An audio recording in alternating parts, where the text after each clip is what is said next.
Features of partnership farm.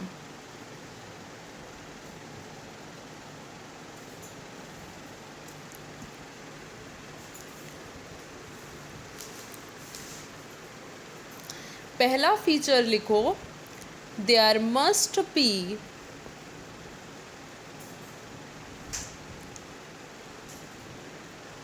a contract. There must be a contract. Okay, what do you mean by there must be a contract? Which contract? देखो, whenever two persons are agreed to do something, उन दोनों के बीच, चाहे वो A हो और B, whenever A और B अगर एग्री करते हैं कुछ चीज़ करने के लिए, उनके बीच एक एग्रीमेंट बन जाती है। क्या बन जाती है? एग्रीमेंट बन जाती है। और कैसा एग्रीमेंट होगा? As this two persons are known as partner, तो ये पार्टनरशिप एग्रीमेंट बन जाएगी। ओके, या फिर ले लो ये दोनों मिल के कुछ करना चाहते हैं, तो वो जो मिल के कर रहे हैं उसको डीड भी बोल सकते हैं। क्या बोल सकते हैं हम लोग? डीड बोल सकते हैं। तो कौन सा डीड? Partnership deed. ओके, तो whenever it comes to the concept of partnership deed or partnership agreement, it is actually a valid contract। ये क्या होता है? एक वैलिड कॉन्ट्रैक्ट होता है। तो कोई भी दो पर्सन, जैसे कि इंडियन कॉन्ट्रैक्ट एक्ट 1872 के हिसाब से दो पर्सन के बीच क्या होता है? अगर वो लोग एग्जिस्टेंस पे आते हैं, दो लोग अगर म्यूचुअली कुछ करना चाहते हैं, ठीक है, वो कॉन्ट्रैक्ट या एग्रीमेंट कहलाता है।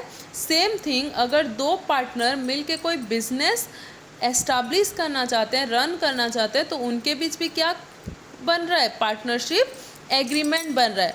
और वो पार्टनरशिप एग्रीमेंट और partnership deed is known as valid contract. Okay, देखो, partnership is the result of an agreement either oral or written created through mutual consent and voluntary agreement. The membership in partnership is determined by agreement. Always it is determined by the agreement and agreement is known as a valid contract. Clear? Second feature देखो, between two or more persons. Between two or more persons, हम लोग पहले ही पढ़े हैं यहाँ पे जो definition में कि टू और पर्सनस, ठीक है, टू और मोर पर्सनस। ये जो पर्सनस है, किस काइंड ऑफ पर्सनस? क्या ओनली नेचुरल पर्सन होगा या फिर मैं भी आर्टिफिशियल पर्सन होगा? So person involves both natural and artificial person also. Okay, natural person कौन होगा? एग्जाम्पल, राम, श्याम, कोई भी। आर्टिफिशियल पर्सन कौन होगा? ए फार्म हो सकता है, कोई कंपनी हो सकती है। Okay, joint Hindu family business हो सकता है, जॉइंट हिंदू फैमिली बिजनेस हो सकता है, कुछ भी हो सकता है।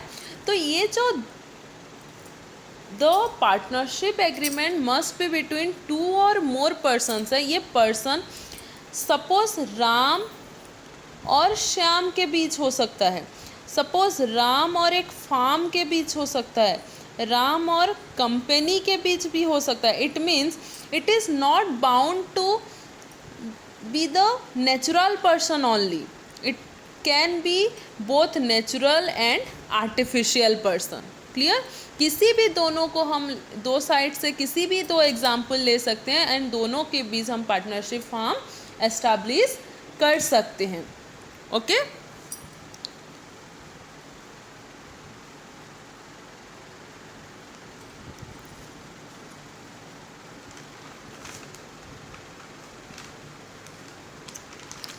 देन देखो, next is who agrees to carry on a business। Third feature क्या है? who agree to carry on a business। Okay, ये जो बिजनेस है, ये है क्या चीज़ एक्चुअली? बिजनेस में भी ट्रेड, में भी ऑक्यूपेशन एंड में भी प्रोफेशन, तीनों हो सकते हैं। हम लोग +2 लेवल में पढ़े हैं, बिजनेस में भी ट्रेड, बिजनेस में भी ऑक्यूपेशन एंड बिजनेस में भी प्रोफेशन। क्लियर? तो ये जो who agrees to carry on a business, क्या ये बताओ सिंगल ट्रांजेक्शन को हम बिजनेस बोल सकते हैं? सिंगल ट्रांजेक्शन को बिजनेस बोल सकते हैं क्या? No. Clear? business transaction when in a business the transactions must be carried on continuously। अगर transactions continuous basis में चलता रहेगा through out the financial year, तभी हम उसको एक बिजनेस बोल सकते हैं। क्लियर? तो single transaction not come under the business, but repeated transactions or continuously when transactions are happen in the organization, it is known as business। okay? तो देखो, a partnership is a form of business unit and it must be clearly noted that the partnership is not a club or charitable association and the main purpose of a firm is to do certain business। it must be profit seeking and lawful। जो business होगा वो कैसा होना चाहिए, उसका M और purpose क्या होना चाहिए? एक तो प्रॉफिट सीकिंग होना चाहिए, मतलब उसका main purpose to earn profit होना चाहिए, साथ ही साथ लॉफुल भी होना चाहिए, लॉफुल बिजनेस भी होना चाहिए। नॉट इन द सेंस कि इलीगल और अनलॉफुल नहीं होना चाहिए। Clear?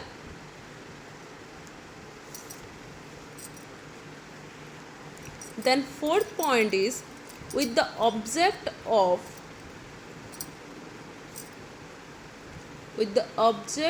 of sharing profit। okay? with the object of sharing profit। Sharing of profit मतलब क्या है? शेयरिंग ऑफ प्रॉफिट मतलब जितने भी बिजनेस ट्रांजेक्शन्स होते हैं उनमें से जो एक्स्ट्रा हम लोग अर्न करते हैं मनी, ठीक है, उसको कुछ कुछ लोगों के बीच, ठीक है, हम शेयर करेंगे। सपोज हमारे पार्टनरशिप फार्म में 4 पार्टनर हैं। ओके? तो जितना भी प्रॉफिट हम लोग अर्न किए हैं, सपोज 100 करोड़ प्रॉफिट एक साल में अर्न हुआ है, तो ये 100 करोड़ प्रॉफिट हम इन चारों के साथ क्या कर रहे हैं? डिस्ट्रीब्यूट कर रहे हैं, शेयर कर रहे हैं। इसको बोलते हैं शेयरिंग ऑफ प्रॉफिट। बट क्या शेयरिंग ऑफ प्रॉफिट किसी भी कंपनी में हो रहा हो तो हम उसको पार्टनरशिप फार्म बोल सकते हैं? जितने भी पार्टनर्स हैं या फिर जितने भी पर्सन्स हैं उनमें अगर प्रॉफिट शेयरिंग हो रहा है तो हम उसको बस उसी ग्राउंड से पार्टनरशिप फार्म बोल सकते हैं? नो। क्यों? Because profit can be shared to creditors also, profit can be shared to different investors also. जो प्रॉफिट अर्न होता है हम उसमें से इन्वेस्टर्स को भी दे सकते हैं और क्रेडिटर्स को भी दे सकते हैं। सो ये एक फीचर तो है पार्टनरशिप फॉर्म का, but this can not be the only factor और डिसाइडिंग फैक्टर कि एक फॉर्म पार्टनरशिप फॉर्म है या नहीं है। हम बस इस ग्राउंड पे पार्टनरशिप फॉर्म को डिफाइन नहीं कर सकते। Clear?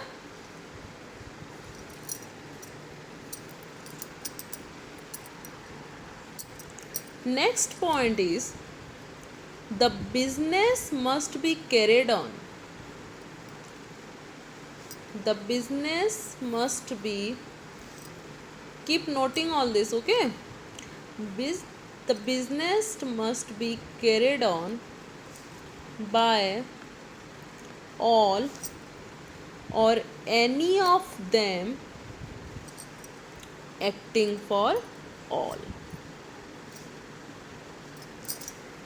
The business must be carried on by all or any of them acting for all. मतलब जो सपोज यहाँ पे 4 पार्टनर का एग्जाम्पल लेते, इन चारों में से सपोज ए बी सी और डी है, ओके। इन चारों में से या तो ये सब के सब का जो डिफरेंट काइंड्स ऑफ एक्टिविटीज़ होगा, बिजनेस होगा, उसको करेंगे, या फिर इन सब के ऑन बिहाफ पे मिस्टर ए क्या करेगा, काम करेगा, बिजनेस परफॉर्म करेगा। तो ये किस काइंड ऑफ थिंग है, ये mutual agency kind of thing है। मतलब वो लोग म्यूचुअली डिसाइड करेंगे कि वेदर सारे के सारे पार्टनर्स काम करेंगे या फिर उनके ऑन बिहाफ पे बस एक सिंगल पार्टनर काम करेगा, ओके। सिंपल सी चीज़ है। We can say it dual role of principal and agent. Principal and agent. Okay. A partner can act simultaneously as a principal and an agent of the firm.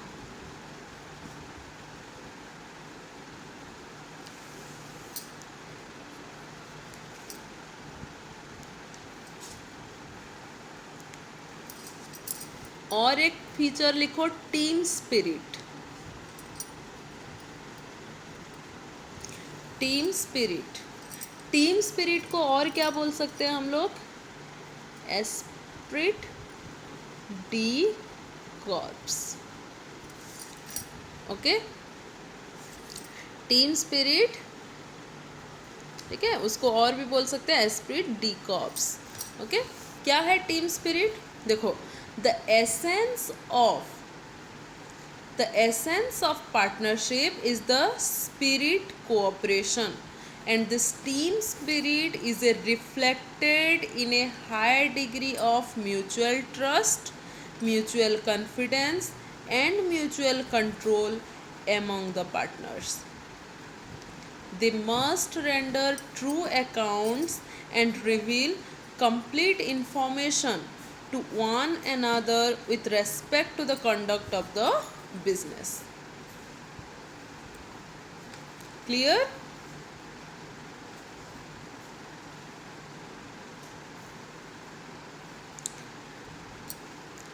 And last और एक क्या है, feature है जो कि no free transfer of share. No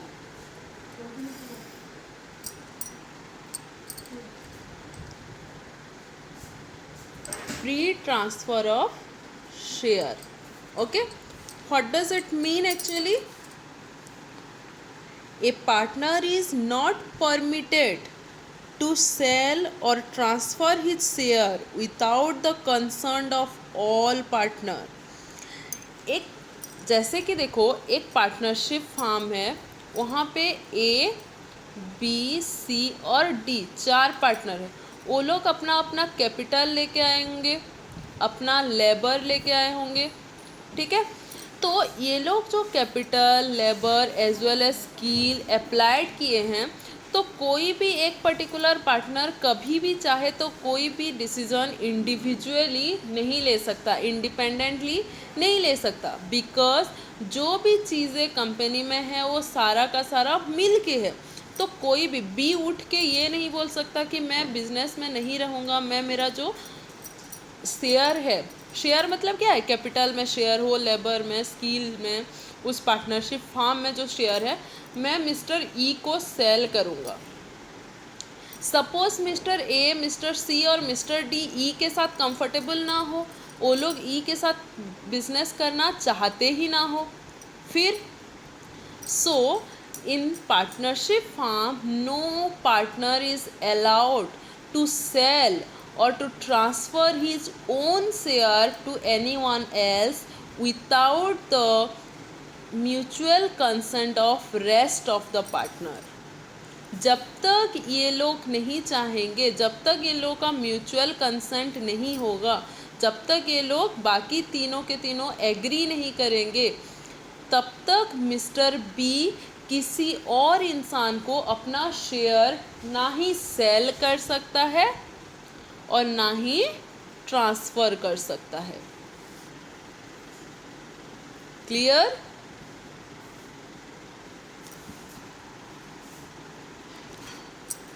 Okay, this is for the today's class. We will discuss the next topic in next class. Okay, thank you everyone.